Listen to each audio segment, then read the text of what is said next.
Oigan, en otros temas, la presidenta, junto con el secretario del Trabajo, Marat Bolaños, y con distintos representantes del sector empresarial, el día de ayer hicieron dos anuncios importantes. Por un lado, la reducción de la semana laboral hasta llegar, va a ser una reducción escalonada hasta llegar a las 40 horas. Por otro, un aumento del 13% al salario mínimo a partir del próximo año.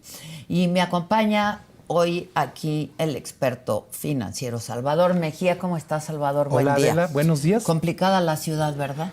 Madre santísima de mi vida, no está bárbaro. Estuvo, sí, ¿verdad? Atrapado, intentando brincar obstáculos, bloqueos de policía. Pero llegaste. Pues ya llegué. Ya llegaste. Tecito de tila. Exacto.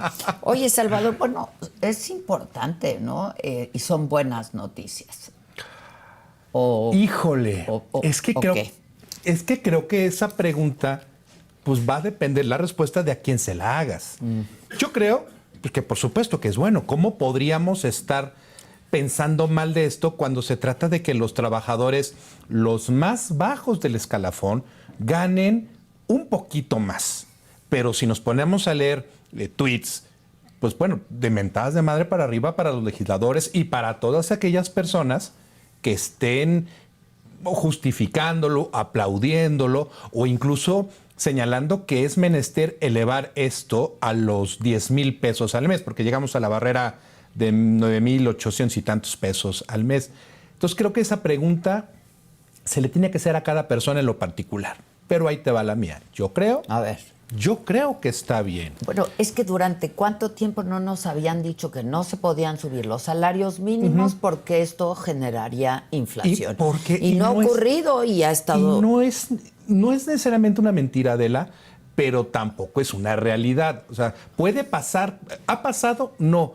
Puede pasar, pero por supuesto que sí, porque estamos hablando de que va a haber más dinero en la calle y por lo tanto se imprime más dinero y puede llegar a una inflación.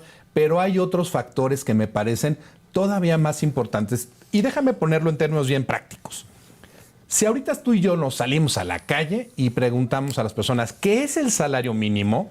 Pues yo te firmo doble contra uno que nos van a responder es con lo que pago mis multas. La gente no entiende cuál es la esencia de verdad de un salario mínimo. Y luego nos van a decir, y si les preguntamos, oye, ¿quién lo gana? O ¿para qué existe? Nos van a responder, pues es lo mínimo que puede ganar un trabajador. Que no está mal la respuesta. Pues no, es verdad. Es verdad. El salario mínimo de entrada ya no está utilizado para el pago de multas, ahora son las famosas UMAS. ¿Para qué se usa el salario mínimo? Para poder proteger proteger a los más amolados en México. Punto. No hay manera de que yo a una mujer, a un hombre, no le pague por lo menos el salario mínimo vigente. Y por supuesto que esto es un elemento que utilizan luego los sindicatos en las para hablar negociaciones de la con las economía empresas. Formal, ¿no? Hacia allá voy a ir. Vale. Entonces, de entrada, eso es el salario mínimo. Es una herramienta para proteger a los que menos tienen. Y por favor, grabémonos muy bien esta frase. La línea de pobreza es el dinero que ganan millones de mexicanas y mexicanos que viven en la línea de pobreza. Es decir, los que están buscando, Adela, sobrevivir un día sí y de mañana hablamos. Entonces, pues sí, la Comisión Nacional de Salarios Mínimos, en un proceso de análisis con la Secretaría de Hacienda, con el Banco de México, con las organizaciones empresariales, llegan a la conclusión de que podemos subir el salario mínimo a 2 dígitos y tenemos, me voy a permitir darte un ejemplo que traigo por acá.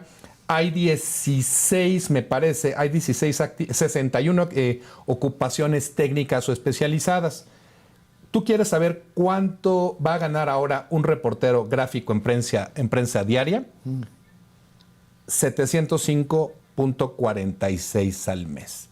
Y con eso este reportero va a tener que ir a una tienda para poder comprar lo más elemental ya no sé si decir para comer, sino para subsistir. Entonces, ¿de qué tiene que subir? Por supuesto, pero hay un gran problema, Adela. cuando todos hemos ido, mi esposa me tiene prohibido ir al súper, por cierto, porque me enojo mucho y termino comprando cosas que no necesitamos. Que no se necesitan.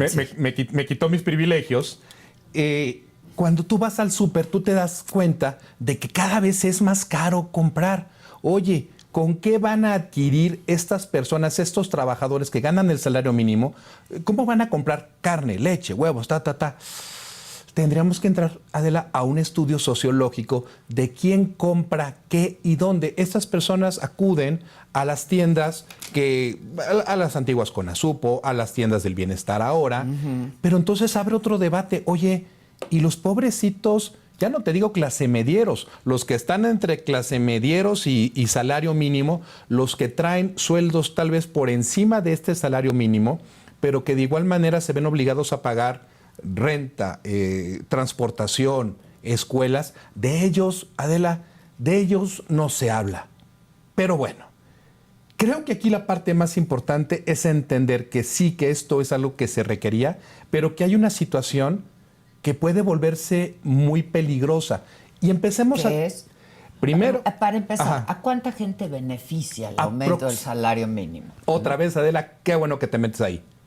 Formalmente, 9 millones, más o menos 9 millones de personas. Formalmente, tú me hablabas hace rato del trabajo formal. Hay una gran cifra negra. Imagínate que ahorita esto le va a pegar no a las grandes corporaciones, no a los dueños de empresas que tienen yates y aviones y bla, bla, bla. Le va a pegar a los, como siempre, al pequeño, a una emprendedora. Híjole, pues ahora le tienes que pagar más a tus empleados. Oye, pero es que apenas estoy sacando para que el negocio subsista. Pues me vale, vas a tener que pagar más y más y más. Bueno, pues muchos van a terminar por desempleando gente y pagar tal vez en efectivo. Y entonces tal vez veremos de nueva cuenta estas empresas tipo factureras a las pagadoras haciendo business. Veremos que el Seguro Social va a lanzar, me está diciendo que tenías 5 trabajadores y ya no tienes más que uno, te va a mandar una visita y te vas a meter, Adela, en una broncototota. Críticas. Una que estuve escuchando de un par de amigos economistas con los que platiqué del tema, decían, es que, Salvador, se están quedando sin dinero y están aplicando esta teoría que enseñan en Harvard de rascarle el fondo a la cazuela. Y con este aumento ridículo, porque al final del día lo que va a recibir el trabajador es sigue siendo poco. Nada, pero ¿quién crees que se va a fondear con esto? El Seguro Social. El Seguro Social va a tener más recursos, van a tener que pagar un poquito más de impuestos, pero va a tener fondeo, 1, y 2, van a tener, Adela, narrativa. Yo, un Dios generoso, les estoy dando más dinero. Yo me pregunto, esto empieza en enero, yo me pregunto si a partir de enero no veremos a la presidenta aplicando una estrategia más o menos parecida a la de todas las becas, a todos los programas sociales. Oye, es que el dinero de adulto mayor es que me lo regala Andrés Manuel. Híjole, el poder de la narrativa. Tal vez esto nos puede enfrentar nuevamente a un uso político de una herramienta que es más que necesaria. Problemas. Si ahorita nos sentamos tú y yo a platicar con cualquier empresario, te va a decir, híjole, es que el SAT, es que el IMSS, es que cada vez es más difícil hacer dinero y no hay inversión. Las grandes empresas, Adela, no solo no están viniendo, sino las que están... no hay reinversión. No hay. Las empresas que están, te puedo decir que he estado en más de 4 juntas, 4, que 5, que 6 juntas, donde se están analizando planes de salida, estos de cash out. Oye, ¿pero por qué te vas? Híjole, pues es que no hay electricidad, es que no hay seguridad jurídica. Hoy se tiene que votar en la Suprema Corte un proyecto de la ministra Batres, donde está desechando prácticamente todas las opciones para poder defenderte de la Unidad de Inteligencia Financiera. Un proyecto vergonzoso. Te vas a juicio, quién sabe qué va a pasar. El SAT trae una fiscalización tremenda. El Código Fiscal fue modificado y vamos a ver cómo se van a poner los golpes con la cancelación de sellos digitales. Platica con una empresaria y te va a decir, nunca había sido tan difícil. Entonces, pues está muy bien, es encomiable que querramos que los que menos tienen ganen más. El problema Nadie es... puede poner un pero a eso. ¿Cómo? O sea, yo no tengo... Y van a trabajar desde menos que te conocí horas, me da miedo ¿no? que me funen. Exacto. Pero qué difícil es poder hacer negocios, Adela, en México. Y esto lo estamos viendo, pues, lo podemos ver también con esto. Oye, yo le quiero pagar, o sea, yo le quiero pagar más a mi gente, pero ya no me da. Las obligaciones, las obligaciones son tremendas. No puedo pagarle más aunque yo quisiera, porque eso implicaría quitarle dinero al negocio. Válgame. Yo sé que han platicado hasta con Banco de México, tenían contemplado un aumento del 12%, pero no se han no se han sentado a hablar con esos pequeños, con esos microempresarios, claro. O sea, le pega a la pequeña... A la pequeña, micro y pequeña industria. Y sí, claro que esto suena muy redituable, pero al momento, mira, lo podemos poner así. Es una gran noticia, sí, pero que en la práctica, no estoy diciendo que no vaya a funcionar, digo que existen muchos elementos para que esto no dé los resultados que está esperando el gobierno. ¿Puede aumentar el desempleo? Puede, o sea, no estoy diciendo que va a ocurrir. Mira, déjame te lo pongo en estos términos. Es lo mínimo, ¿no? Que puede ganar un empleado, pues. ¿Cuál fue? Me voy a salir un poquito de la parte financiera para irme a la parte política o sociológica.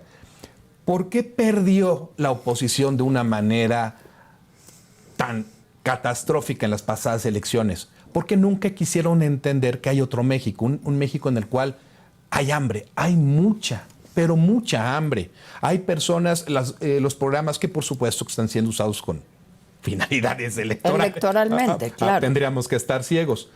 Pero no quisimos ver que una familia que vive hacinada en un departamento de 70 metros cuadrados, en el mejor de los casos, y que papá y mamá entre los dos ganan un total de 20,000 pesos, pero de pronto hay dos niños y hay una abuelita y empiezan a sacar, que a través de sus becas pueden generar lo mismo que papá y mamá juntos, pues para ellos es la diferencia entre comer y no comer, y no lo hemos querido ver. Hay que aumentar, pero por supuesto que hay que aumentar los salarios, pero no podemos avanzar sin decir, oye, pero pues esto también a las pequeñas empresas los van a llevar a decir, pues voy a aumentar mis precios. Oye, yo tengo una peluquería. Híjole, si te cobro 100 pesos, ahora te voy a cobrar 13% más. ¿Por qué? Porque le tengo que pagar a mis empleados. Y entonces el poder adquisitivo del dinero, la finalidad misma de esta reforma, pues se vuelve absolutamente inútil. E insisto, me preocupa mucho que eventualmente esto sea usado con fines políticos, y te voy a dar un electoral. Por supuesto, narrativa. Te voy a dar un ejemplo. Escuché las entrevistas que dieron Marat Bolaños, el secretario del Trabajo, sí, y Luis Munguía, el presidente de la Comisión Nacional de Salarios Mínimos. El cielo y el infierno. Una diferencia de discursos que nos obligaría a sentarnos a platicar con ellos y preguntarles cuál de las dos versiones es la buena. Marat Bolaños, híjole, odio cordialmente el discurso. Estamos saliendo de la larga noche neoliberal donde no quisieron, lenguaje cuatroteísta. Y en cambio, Luis Munguía, que me puse a ver su CV, un tipo, bueno, preparado, un economista. Estaba escuchando una entrevista de Luis Munguía, Madre Santísima, hablándome de política macro, micro, de las conversaciones con Banco de México, tienen grupos de trabajo con el empresariado. Madre Santa, qué maravilla de análisis. Y cuando terminé de escuchar muy temprano esta entrevista de Luis Munguía, pues me quedé con la impresión de, pero claro que esto es necesario, y llegas a esa conclusión porque son argumentos lógicos, técnicos, económicos, sin ningún tipo de sesgo. Pero cuando volteamos a ver... Sin carga política. Pero cuando vemos la otra, dices, pues sí, ya nada más le faltó mencionar a Felipe Calderón. Felipe Calderón nunca quiso. Y eso está rebasadísimo. Y esto nos tiene que llevar a explicarlo, porque en algunos grupos en los que estoy, pues lo único que escuchas son vituperios en contra del gobierno. Vamos a tomar. A ver, hacer negocio fácil no es, y tú y yo lo sabemos. Sí. Nada fácil. Sí. Saludos a los equipos de trabajo. Sí.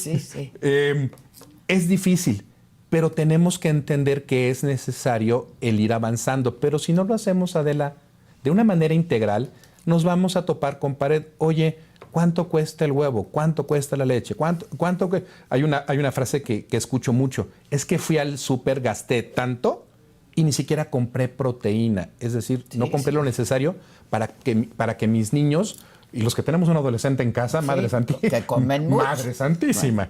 Entonces o tienen que deben comer tienen mucho. que comer mucho. No, el mío ya trae un 80 y tantos de estatura. Bueno, pero tienen que bajar los precios. Sí, tienes toda la razón, pero ¿cómo le vamos a hacer? Hay una cadena productiva. Oye, el huevo, pues debo de comprar gallinas, por lo menos debo de comprarlas en un inicio. Estas gallinas las tengo que alimentar, debo de tener una granja, debo de aventarme el proceso de recolección de los huevos, los tengo que almacenar, los tengo que transportar para poder venderlos. Oye, esa cadena productiva, pues solita no se paga, y cada una de esas etapas conlleva un gasto, Adela. Entonces, ¿quieren que bajemos los precios de los productos básicos? Pues solamente sería a través de uno de los tantos pactos entre gobierno e iniciativa privada. Claro. Y terminaría siendo una palabrita que nosotros, los de la vieja guardia, conocemos muy bien, pacto de solidaridad. Tendría que ser a través de uno de estos tantos pactos. No a subir los precios. O con subvenciones, que a final del día es dinero del gobierno. Esta jugada para subir el salario mínimo, te insisto, va a nutrir las malas finanzas que trae el Seguro Social, y no le va a costar, eso sí, al gobierno un solo peso, porque el dinero lo vas a poner tú como empresaria, yo como empresario. Uh-huh. También habrá que ver también cuántos empleados tenemos con esos sueldos, pues los que sean, dentro de estos 9 millones. Pero esos son los, como platicamos hace rato, esos son los que están. Y los que están en la informalidad, platicando con un amigo economista, me decía que tal vez tenemos una cifra por ahí de unos 30 millones de personas que pueden estar no en este rango de los 9 millones de personas. Que se van a ver beneficiadas con el aumento al salario. Sí, aquí tenemos 9 millones, una base social, una base electoral. Pero ¿qué crees? Te estoy pagando el salario mínimo, pero el resto te lo estoy pagando en efectivo. Podemos estar también ante la posibilidad de que estén armando una nueva base social en miras a las elecciones intermedias de 2017. Y esto que te digo... 2027. Sí. Es fin de año, ya ni sé ni lo que digo, Adela. Nadie. Ya nadie, al parecer ya nadie.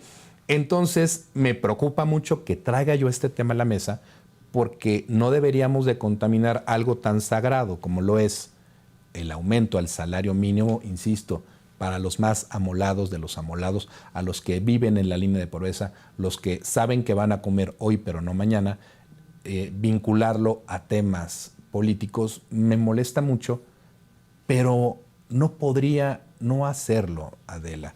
Tenemos que entender qué es lo que está pasando para poder tomar las decisiones correctas. Si de pronto caemos en este rollo de maldito gobierno, quieren que pague más y no pago, y quito a mis trabajadores de la nómina, o contrato a un outsourcing pensemos, tengo una empresa, tengo una fábrica que realiza procesos automatizados que requieren mucha gente, o un equipo de limpieza, y contrato a una de estas empresas tipo outsourcing, híjole, te estás poniendo en la mira para que te caiga una revisión. El Seguro Social es la única autoridad fuera del SAT que tiene la capacidad para hacerte auditorías y solicitarte un bloqueo de cuentas.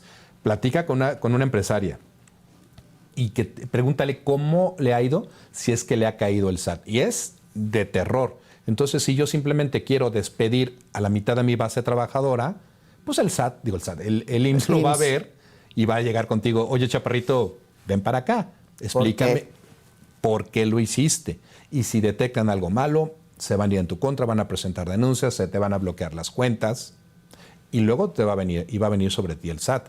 Y con las nuevas reglas contenidas en la nueva resolución miscelánea, perdón, en el nuevo Código Fiscal Federal, híjole, te van a suspender sellos y pueden proceder penalmente en tu contra. Oye, pues entonces, ¿para qué trabajamos? Sencillo, lo que dice sencillo no es. Lo que creo que tenemos que hacer es visualizar esto, Adela, desde una perspectiva de gestión del riesgo. A ver, ¿ya lo probaron? Buena noticia. Ahora hay que administrar los riesgos. ¿Cómo lo hacemos? Bueno, pues entonces contratemos a una consultora en recursos humanos, un consultor en desarrollo organizacional y que me digan qué debo de hacer para impulsar mi negocio, para que yo pueda absorber esos dineros. Claro, insisto, si soy un micro, pues claro que me va a doler en el alma. Esto no le va a doler a las grandes empresas. Sí, claro. Pero yo como pequeño empresario debo de ver cómo le hago para generar únicamente el impacto por esos 3 pesitos más. Y al final del día tendríamos que decir, Adela, que nos guste o no nos guste, esto tiene que ver con apoyar, aunque suene discurso oficial, a los que menos tienen. Así de sencillo. Sí. Malo no es, pero hay que entenderlo bien y salirnos del debate de un discurso politizado. Oye, y luego, ¿cómo va a entrar la reducción de las horas semanales? Ok, a ver. Porque va a ser escalonada, ¿no? Exactamente. En el transcurso de varios años y qué bueno que me preguntas esto hoy. Van a ser 40 a partir del 2030, ¿no? Es correcto. Esto es un proceso escalonado que no tendría por qué existir. Pero acuérdate que Morena, con todo y que tiene el poder tiene el power en el poder legislativo, pateó la pelota durante mucho rato. Justo hoy, pues bueno, llegar aquí de mi casa a tu estudio, pues me tomó quedarme atrapado en el tráfico un rato totote. Oye, pues ¿por qué no apostarle mejor al bienestar de las trabajadoras y de los trabajadores? Oye, el home office. Hay ahorita un pequeño escándalo en el mundo financiero de una fintech, uno de estos neobancos, que decía, vamos a tener trabajo totalmente remoto. Y de un día para otro, vámonos, los quiero a todos aquí en la oficina, aquí abajito, aquí en Polanco, porque la alta dirección consideró, por lo que tengo entendido, ¿cómo es esta frase? Al ojo del amo engorda la vaca. Los quiero tener todos aquí por un tema de productividad. Eso solamente nos habla de una absoluta incapacidad de la alta dirección para poder gestionar equipos. El tiempo que yo le dedico. Y eso no es fácil gestionar equipos tampoco. Fíjate que no es fácil, pero lo puede ser, fácil no, pero puede ser viable si tú también como lideresa de equipo te capacitas. Oye, ¿qué debo de hacer? Bueno, pues hay software especializado para poder tener tracking de todas las cosas, de todos los proyectos que tengo con mi gente. Tal vez te dediques a algo que sí o sí, como una fábrica, pues perdón, pero sí, o esto no existe.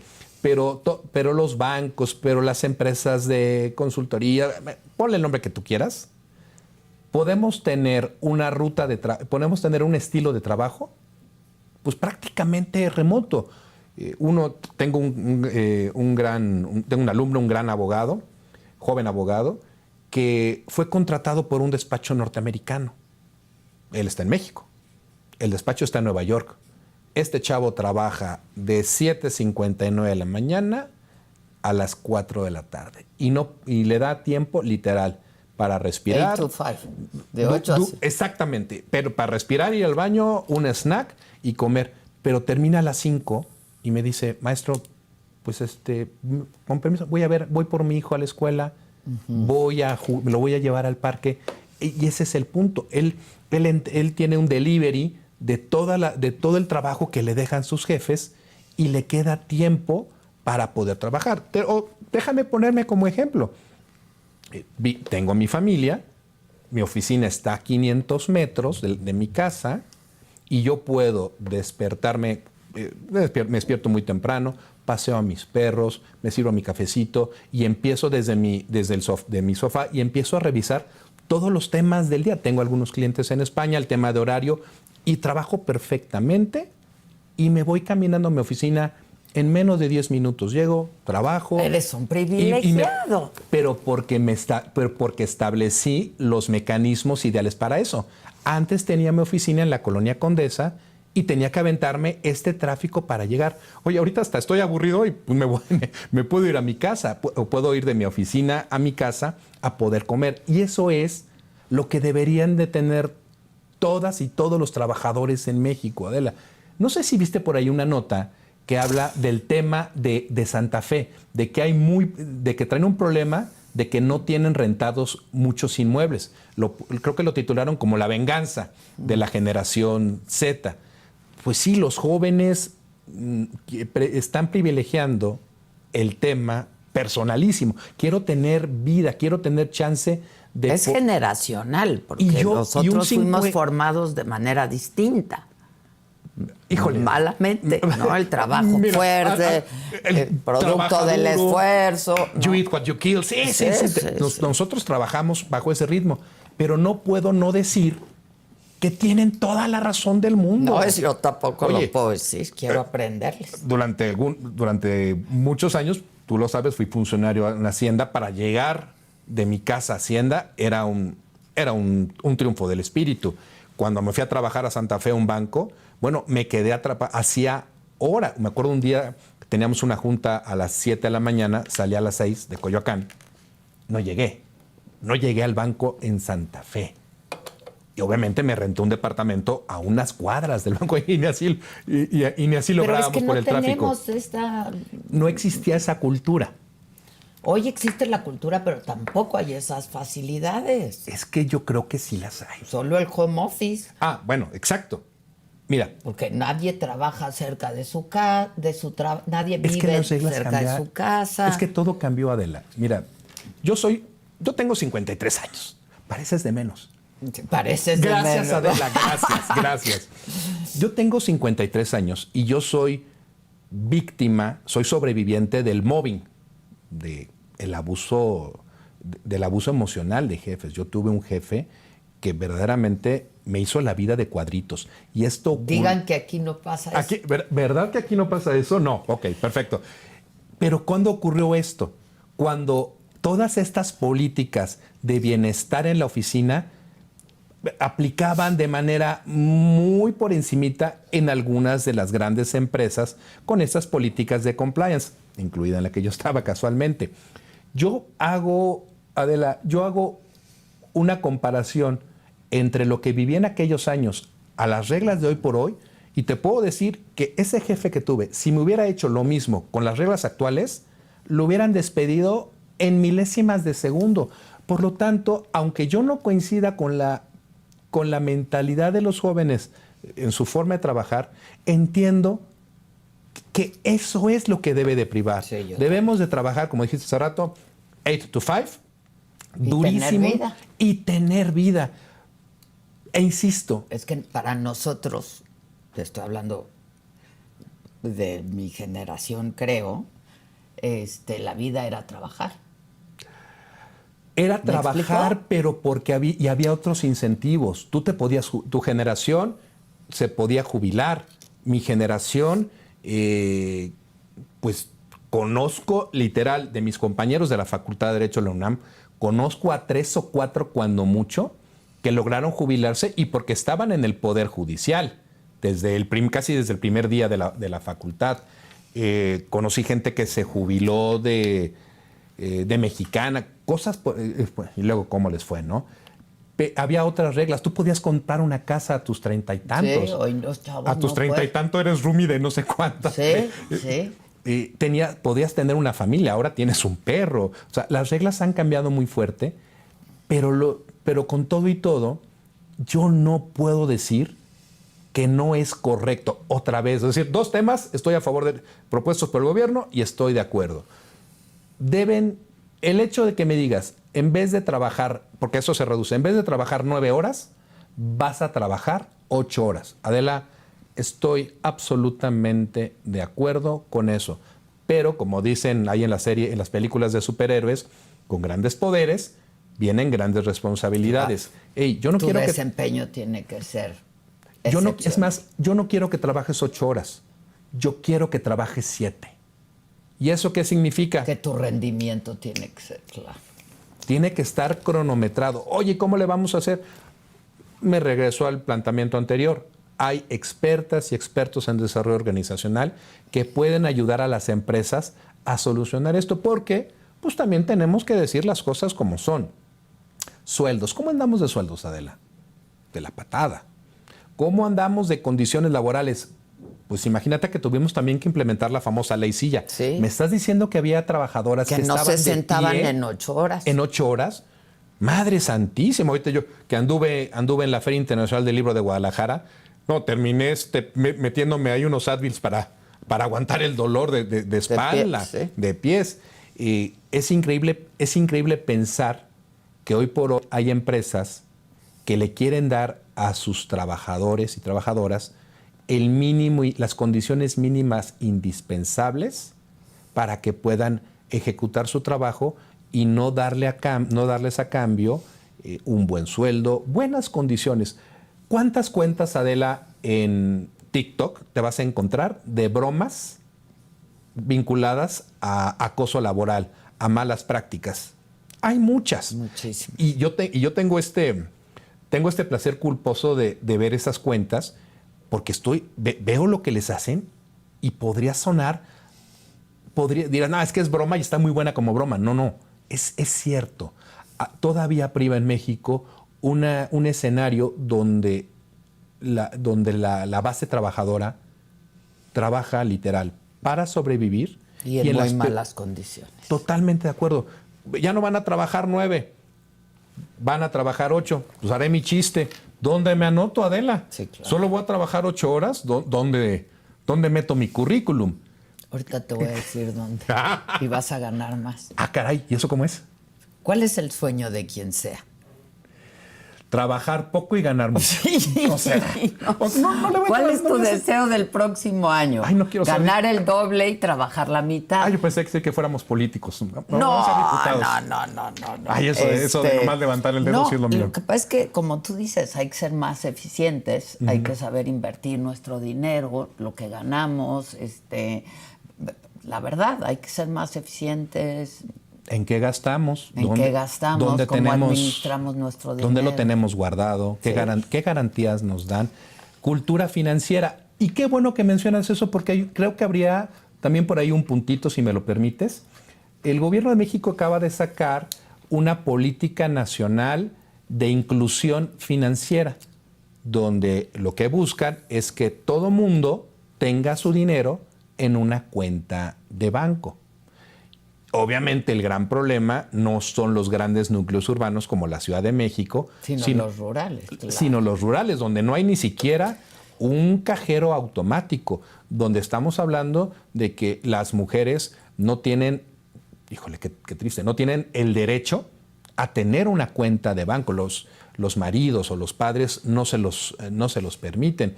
Esta cuestión del salario mínimo puede que lleve a muchas empresas a estar pagando en efectivo.